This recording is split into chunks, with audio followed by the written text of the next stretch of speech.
Holy shit, my dudes, I just finished the main story of Red Dead Redemption 2. There is this epilogue afterwards, a 2-part epilogue, which I've just started as well. But I finally finished the main story for this game.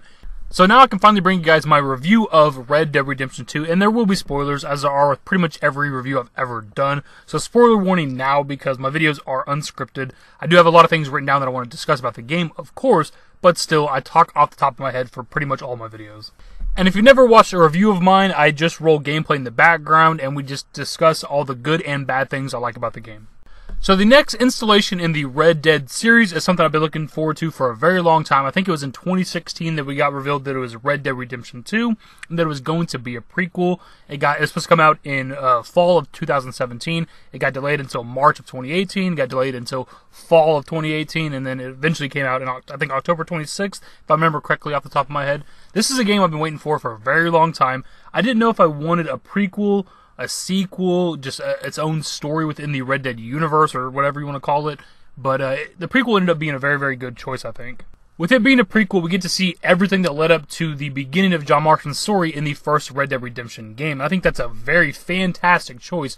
We're going to hop into spoiler territory right away, right now. I have not finished the epilogue. Obviously, something happens to Arthur Morgan at the end of this game. If you played the first game, you know that's going to happen. Arthur Morgan is not even mentioned or talked about in the first Red Dead Redemption game. So we knew going into this game that he was going to have to die, probably. That's the most likely thing. I guess technically he could have just gone away, but we knew he probably had to die.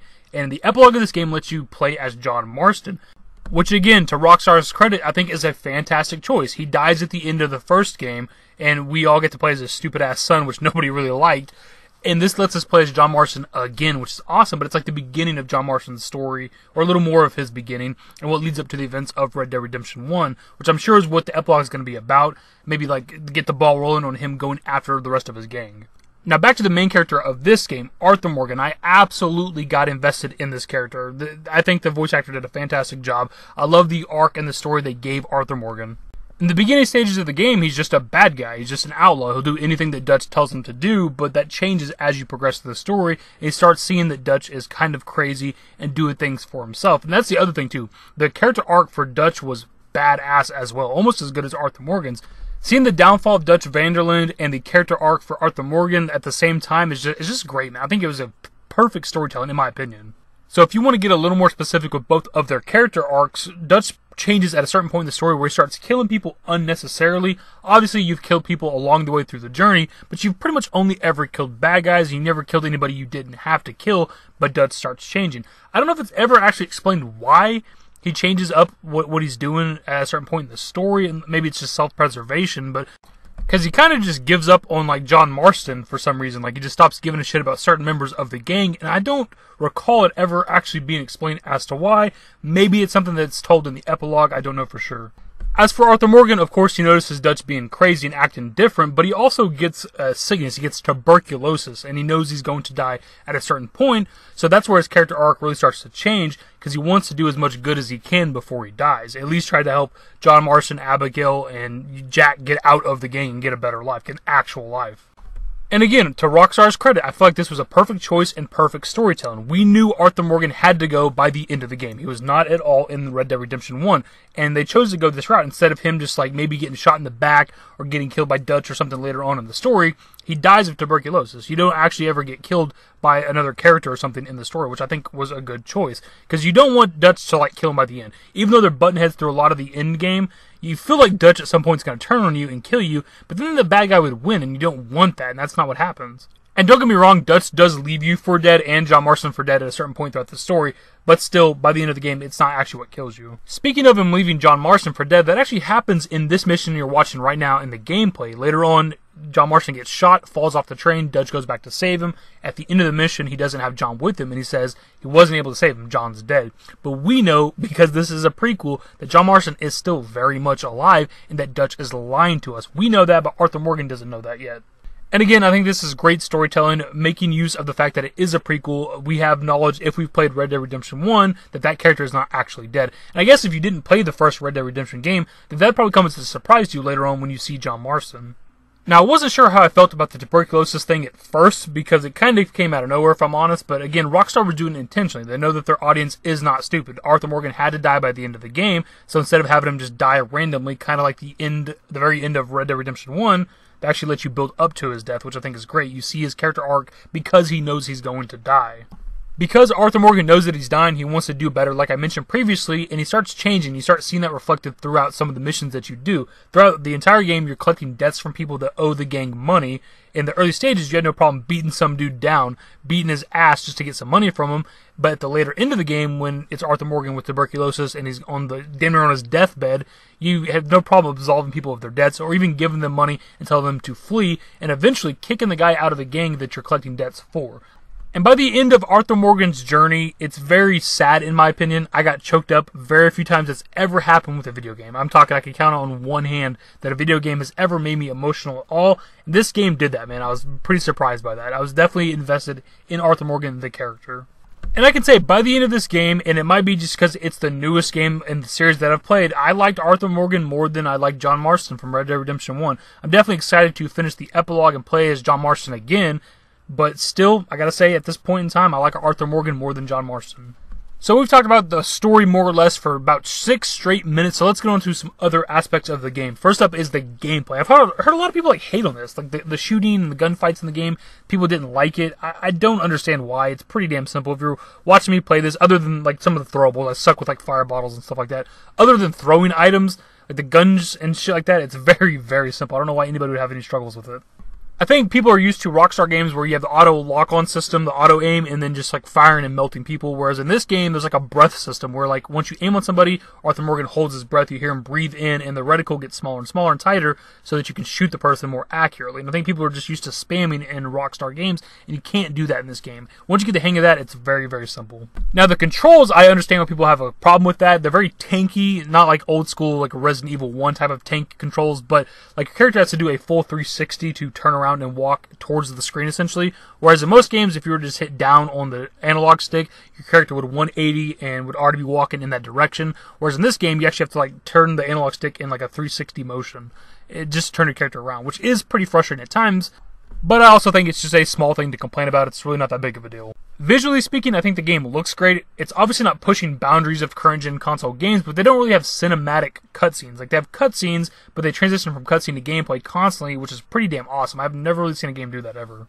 Some other aspects of the game that I like, there's hunting, of course. Hunting's damn near its own game in a lot of ways. It's not super, super in-depth like they try to make it out to be when they're leading up to the release of the game. I don't like cover scent lotion. Like, if the animal smells you in the wind, it'll run away. Like, it's not that serious. I never used cover scent lotion one time in this game, or any kind of bait at all. Predator bait, herbivore bait, none of that shit. I never did. Never had a problem with hunting. Like, it's pretty damn simple. But still very fun. I only messed with fishing like once or twice, and I never liked it. It was very, very tedious. I didn't like spamming buttons all the time, tiring my damn forearm and wrist out. Like, it wasn't that interesting to me. I never really did it. Something small that I very much enjoyed was the melee in this game. Red Dead Redemption 1's melee and fistfights was absolute trash, but in this game you actually get the ability to block and like parry and like grab people and tackle people and just beat people's asses for real. And it like shows up on your character, of course, and the other character as well. If you're beating his ass, his face will be all bruised and bloody, or yours if you get your ass kicked as well. So like, I thought that was really cool. And kind of in the same realm is a decent stealth system, which I was actually surprised by because I don't recall the first Red Dead Redemption have a stealth system at all. But if you want to, in this game, you can sneak around a location and pick guys off one by one. It's definitely not perfect. It does need some improvement. Maybe we'll see that within the next installment of the Red Dead Redemption series, or the Red Dead series, but it was still decent enough. On to some other aspects of the game. I remember in the early days of this game coming out, I think it was before it actually dropped, it was like reviewers talking about it, like articles and stuff, were calling this a horse simulator, which never made sense to me once I actually played the game, because you don't have to actually take care of your horse. You don't have to do anything. I never really brushed my horse or took care of the horse. I fed it when its stamina got low. That's about it. It was literally just a means of transportation for me. So I never understood why people call it a horse simulator, because you don't actually have to do that much with your horse if you don't want to. If they're talking about riding your horse all the time, well, goddamn, it's 1899. That was like the only means of transportation, really. Like, for the most part, it was riding on horseback. Like, if you're complaining about that in a Western game, you're a fucking idiot. The exploration was fun. I think the world's great. There's still a lot I have not discovered yet. A lot of collectibles I need to find, like dinosaur bones and the cave carvings and the cave paintings and stuff like that. Dream catchers, all that stuff. I still have a ton of that to find. I found barely any of that shit playing the game. But when it comes to actually exploring locations and finding something meaningful, there wasn't a whole lot of that. Like, you find a lot of like cabins in the woods and abandoned houses and stuff, and you'll loot the location. There might not be anything there at all. If there is, it might just be like a tiny cigarette card, which is a collectible item as well. But for the most part, like, you want to like find a really cool item, maybe a rare gun or something, and you never really find that in this game, to the best of my knowledge. You might find some unique clothing items. I found like a helmet before that was really cool. You might find some cool melee weapons or something. I don't remember, but for the most part, the exploration is for environmental storytelling because there's not really a whole lot of things to find, at least in my experience. Speaking of the weapons, a lot of them never felt any different from the others. The only ones that ever felt that different to me were the shotguns, just because they perform differently. There's a pump shotgun, like a double barrel shotgun, a semi-auto shotgun, or a repeater shotgun. Those all actually perform differently, but the rifles themselves didn't feel too different. The repeaters all performed the same, and so did all like the pistols and revolvers. They all just felt very, very similar. And when it came to upgrading the weapons, there's mostly just cosmetic stuff. There's very limited things to make the gun perform better. You could increase the barrel length on some weapons. You could do rifling on pretty much every weapon to make it a little more accurate. You could change the iron sights, and you could like maybe put some scopes on the guns, depending on which gun it is. And that was kind of it in terms of actually crafting weapons and making them perform better, and that was kind of disappointing. A lot of it was cosmetic things. I like the realism of only being able to carry 2 weapons at one time when you're actually on foot, along with your pistols and all your other like knives and throwables and stuff like that. You can only carry 2 main weapons, which is kind of nice. You didn't have this endless supply wheel, but on your horse you did. Like, your horse could carry literally every weapon you've ever purchased. But sometimes, for whatever reason, if you're on horseback and you equip 2 of the main weapons, at certain points I would get off the horse and go to do a mission, and those weapons would no longer be in my inventory for whatever reason. Like, if you ride too long on a horse, like, he'll take him off his back and put him in like the holsters on the side of the horse, and you won't sometimes have those with you when you go into a mission. That was very frustrating. The survival mechanics in the game were kind of nice. They weren't forced. They were small. They just kind of fucked with your cores a little bit, which I'll be honest, when it comes to the cores, I don't entirely understand them either. Like, there's 2 different meters. There's the inside symbol that fills up, and there's a circle around the meter. I don't know. I don't understand them entirely. They were always pretty good for me. If one got red, I would just take whatever item I needed to make it no longer red. One of the other things I've heard people complain about is the game being too real, which I don't really understand because nothing's really that forced on you. You don't even have to eat food if you don't want to. It's going to fuck up your cores, your health's going to be low, but it'll never actually kill you. You don't actually have to bathe or take care of your character. You don't have to do any of that shit. So it's really not that realistic because not a whole lot is forced on you. But there is like fall damage. It's almost Witcher 3 levels of bad, where you can fall from something that's not really that high and it'll fuck up your health or kill you. And then you have, of course, the horse tripping over rocks and running into trees. That gets fucking frustrating too. So other than those few things, I don't really know what people mean exactly by the game being too realistic. It definitely is immersive, but not in a bad way. At least in my opinion. Obviously, that's probably something that's subjective. It's going to be different from person to person. The honor and wanted system are something that I didn't really care for in the game because it's kind of got that Rockstar thing where it doesn't make a lot of sense. Kind of like in Grand Theft Auto, you could be in the middle of nowhere, shoot and kill a guy, you have a bunch of cops on you. In this game, you can be in the middle of nowhere, shoot and kill a guy, and your honor goes down, which the honor is how the world perceives you, whether you're good or bad. But how does my honor go down? How did anybody even know I killed that guy? It's just me and him. The only thing left that I really didn't care for is the fast travel system in the game, or I guess kind of the lack of that in the game. You can go to like stagecoaches and they'll take you to the main towns.